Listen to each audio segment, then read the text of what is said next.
Hello friends, welcome back to my channel. My name is Amelia, and today we are going to be setting up my reading journal for We're going to be setting up my reading journal for January. It's very exciting to be setting up the first month in my new reading journal.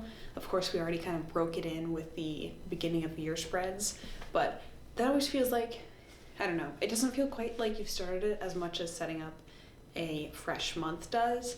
And I've been very behind on my reading journal recently and just kind of like doing whatever just to get it done. So it feels nice to be like setting something up before the month actually starts. So hopefully we can continue that going forward, but who knows? I can't tell the future.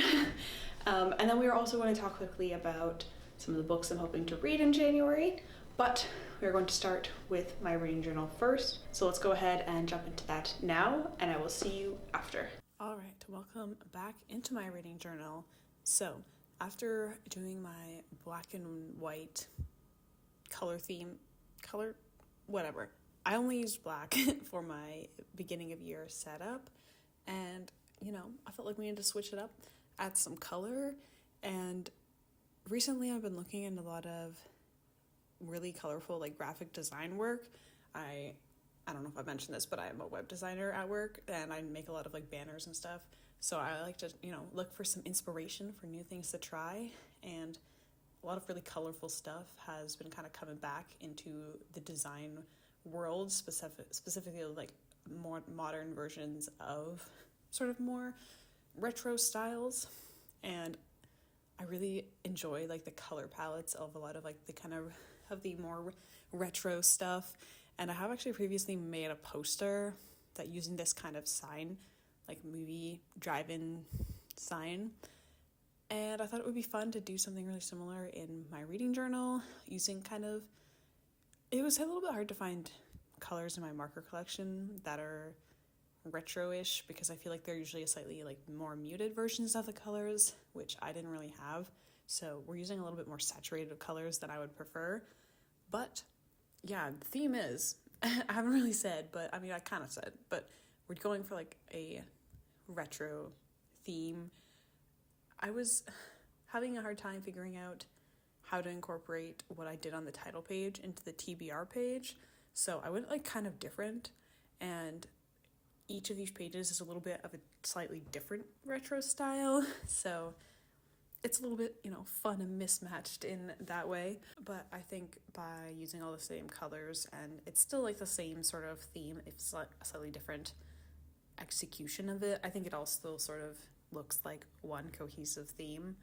So for our TBR page, I was making these different signs that were all kind of wonky shapes, a la sort of a retro design. And I was originally not going to connect the top one to the bottom ones with those little supports, but they were so close to it, I was like, if I'm going to support these middle ones, I feel like I got to support that one too. So I ended up supporting that as well. And I'm going to use each of the little signs, of course, as a place to write the different books that are on my TBR. And actually, I do have more than 6 books that I'm interested in reading, so I maybe should have left more space, but you can consider that like the priority TBR, I suppose, for the month.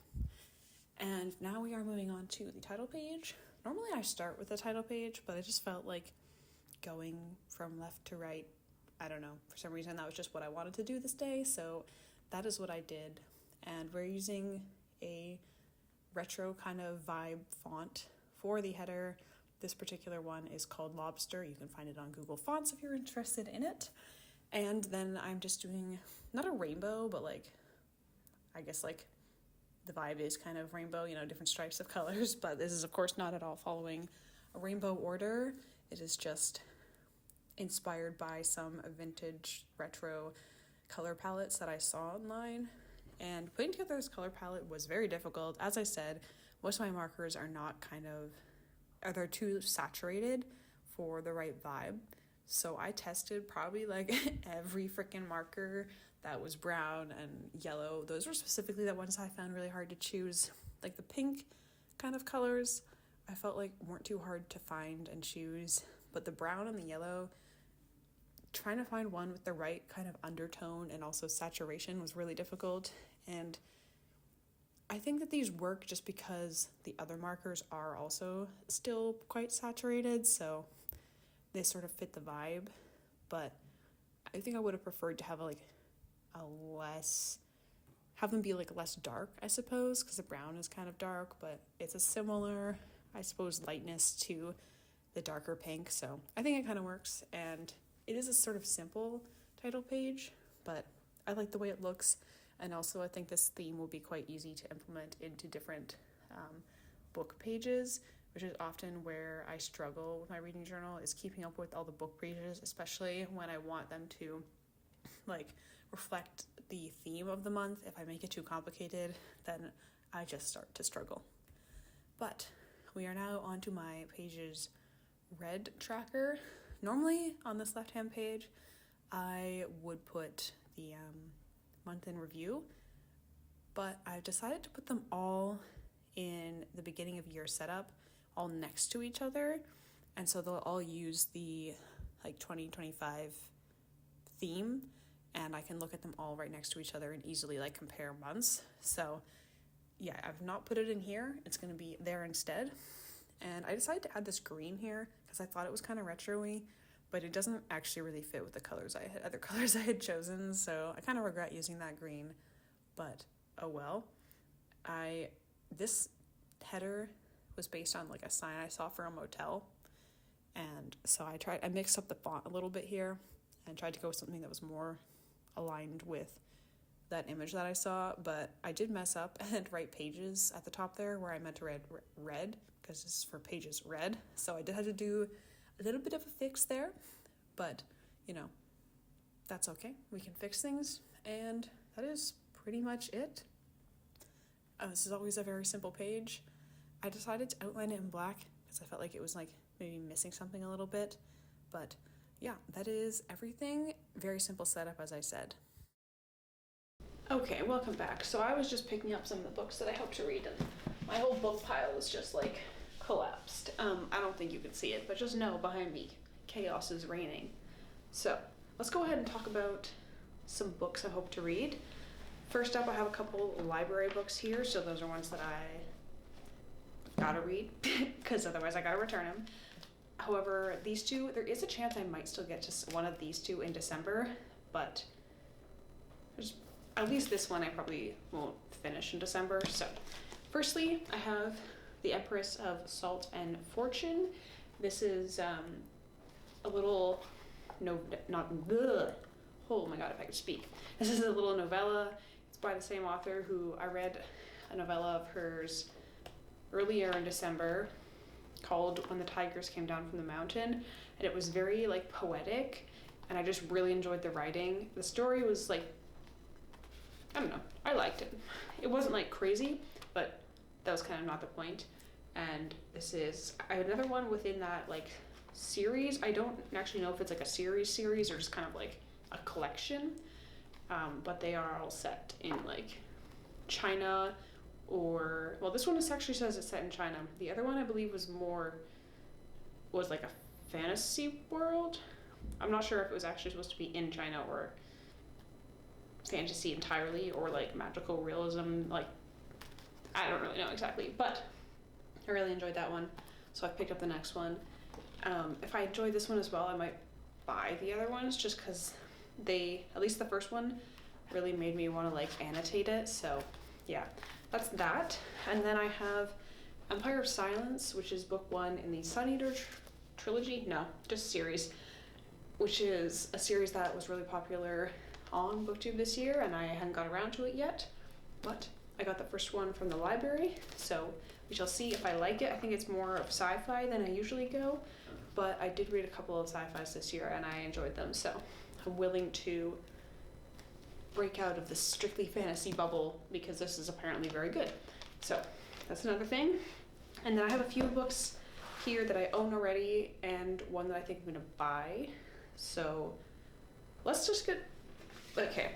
So first of all, I've got here a copy of Brandon Sanderson's Dawn Shard, and this was kind of an impulse purchase because it's just so cute and little, and I'm currently reading Wind and Truth, which is so big and massive, so this is just a very such a contrast. I don't have Wind and Truth over here, but okay, never mind. I was going to take out one of the other Stormlight books to show you the comparison, but they're buried, so. Dawn Shard, this is, I think, just, yeah, 250-ish pages, big text, so that will be a quick read. And then the other book that I mentioned I'm still thinking about buying is Mistborn Book 1, like the first book of the first arc. I am interested in reading more of the Cosmere this year, as I'm about to finish the first arc of the Stormlight Archive. I would like to, you know, explore what the rest of it has to offer. So Dawn Shard and Mistborn Book 1. And then I have 2 other books that I want to talk about. Bit of a big TBR, but some of these are kind of short, so I feel like we can make it work.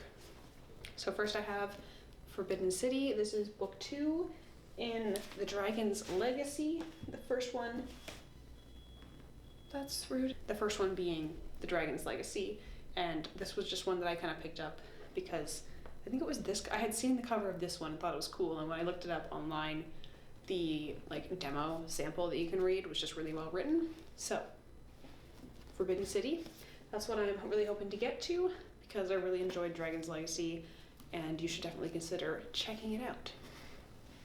And then finally we have Navigator's Children by Tad Williams.